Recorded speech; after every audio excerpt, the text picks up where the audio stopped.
Done नाम के शख्स को पहले विश्व युद्ध के दौरान सिर के फ्रंटल लोब में गोली लगी, मगर बावजूद इसके वो जिंदा था, जिसके बाद उसे तुरंत हॉस्पिटल ले जाया गया, जहां डॉक्टर्स ने कड़ी मशक्कत करने के बाद उसके सिर से गोली को निकाला और आखिरकार पॉल की जान बच गई। लेकिन ये बात यहाँ पर खत्म नहीं होती, क्योंकि इसके बाद ये शख्स कभी भी सो ही नहीं सका, क्योंकि उसे नींद का आना ही बंद हो गया था। इतना ही नहीं, इस घटना के बाद ये शख्स 1 या 2 नहीं बल्कि पूरे 40 साल तक जिंदा रहा, और इन 40 सालों के दौरान 1 सेकंड के लिए भी सोना तो दूर, उसने अपनी पूरी जिंदगी में कभी भी अपनी पलक तक नहीं झपकाई, जो अपने आप में ही एक हैरान कर देने वाली बात थी। आज के इस वीडियो में आप इतिहास से जुड़ी कुछ ऐसी ही अनसुनी और आश्चर्यजनक बातों के बारे में जानोगे, जिनके बारे में आपने पहले कभी नहीं सुना। एशले रिविल नाम के शख्स ने 2004 के दौरान अपनी जिंदगी भर की कमाई, जो लगभग $1,35,000 थी, कैसीनो में एक बैटिंग के दौरान एक नंबर रेड 7 के ऊपर लगा दी, सिर्फ ये देखने के लिए कि उनकी कर आप भी हैरान रह जाएंगे, क्योंकि बॉल उसी स्पॉट रेड 7 जाकर रुकी जहां पर एशले ने दाव लगाया था, और एशले की जिंदगी भर की कमाई जो $1,35,300 थी, वो कुछ ही सेकंड्स में बढ़कर $2,70,600 हो गई। और इस तरह से जितना पैसा एशले ने सालों मेहनत करके इकट्ठा किया था, उसे उन्होंने महज कुछ ही सेकंड्स में दुगना कर लिया। आपको ये बात जानकर सबसे ज्यादा हैरानी होगी कि 19वीं सदी के दौरान अमेरिका के बीचेस में स्विमिंग ड्रेस पहनने के लिए भी कुछ सख्त नियम और कानून हुआ करते थे, जिनका कड़ाई से पालन भी कराया जाता था। जैसे महिलाओं के लिए स्विमिंग ड्रेस की लेंथ उनके घुटने से 6 इंच से ज्यादा ऊपर नहीं होनी चाहिए थी, और अगर किसी पुलिसकर्मी को किसी महिला की स्विमिंग ड्रेस को देखकर शक होता, तो वो खुद उस महिला के पास जाकर उसकी ड्रेस की लेंथ को मेजर किया करते थे, और अगर ड्रेस की लंबाई तय लंबाई से कम पाई जाती, तो उस महिला को इनडिसेंट एक्सपोजर की वजह से बीच से बाहर निकाल दिया जाता, और अगर कोई महिला पुलिस की बात नहीं मानती और ऐसा करने से मना करती, तो उसे कुछ इस तरह से अरेस्ट कर लिया जाता था। इतना ही नहीं, ये नियम पुरुषों पर भी लागू हुआ करते थे, जिसमें पुरुषों को बिना शर्ट के बीचेस पर जाने की मनाही हुआ करती थी। नाइक की टैगलाइन है जस्ट डू इट, जो आप लोग जानते ही होंगे, मगर शायद आप ये बात नहीं जानते कि ये टैगलाइन मर्डरर के लास्ट वर्ड्स से इंस्पायर्ड थी। दरअसल गैरी गिलमोर नाम के शख्स को 2 लोगों की जान लेने के जुर्म में मौत की सज़ा सुनाई गई, और सज़ा से पहले जब गैरी से उसकी आखिरी इच्छा के बारे में पूछा गया, तो उसने कहा लेट्स डू इट, जिसके बाद नाइक के एडवर्टाइजिंग एग्जीक्यूटिव डैन बाइडन ने न्यूज़पेपर में जब गैरी के बारे में पढ़ा, तो उन्हें इस लाइन का डू इट वर्ड काफ़ी पसंद आया, और इस लाइन में उन्होंने एक बदलाव करके इसे जस्ट डू इट बना दिया, और इस तरह से मर्डर के लास्ट वर्ड से इंस्पायर्ड टैगलाइन वर्ल्ड की सबसे ज़्यादा फेमस टैगलाइन बन गई।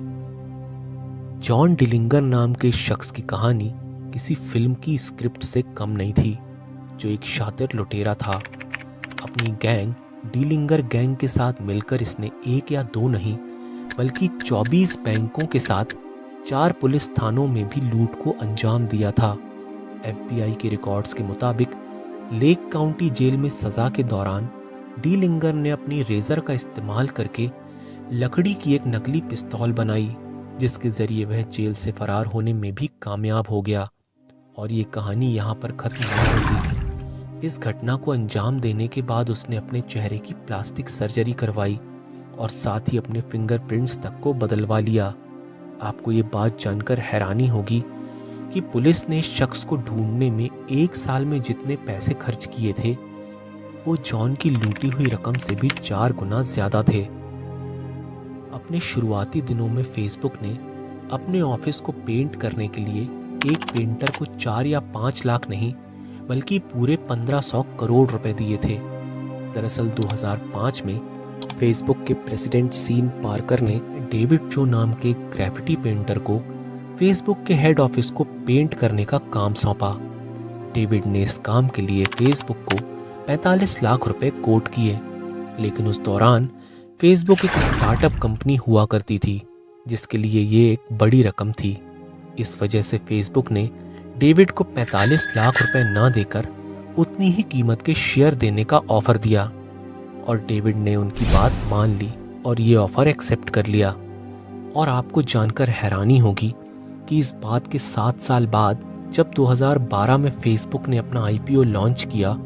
तो उन 45 लाख रुपए के शेयर्स की वैल्यू बढ़कर पूरे 1500 करोड़ रुपए हो चुकी थी। कादर खान एक मशहूर फिल्म अभिनेता और एक गजब के अदाकार थे। ये बात तो हम सभी लोग अच्छी तरह से जानते हैं, लेकिन शायद आप ये बात नहीं जानते कि फिल्म इंडस्ट्री में आने के पहले कादर खान मुंबई के एक कॉलेज में सिविल इंजीनियरिंग प्रोफेसर हुआ करते थे, जिसके बाद 1973 में उन्हें बतौर अभिनेता राजेश खन्ना की एक फिल्म दाग में अभिनय करने का मौका मिला,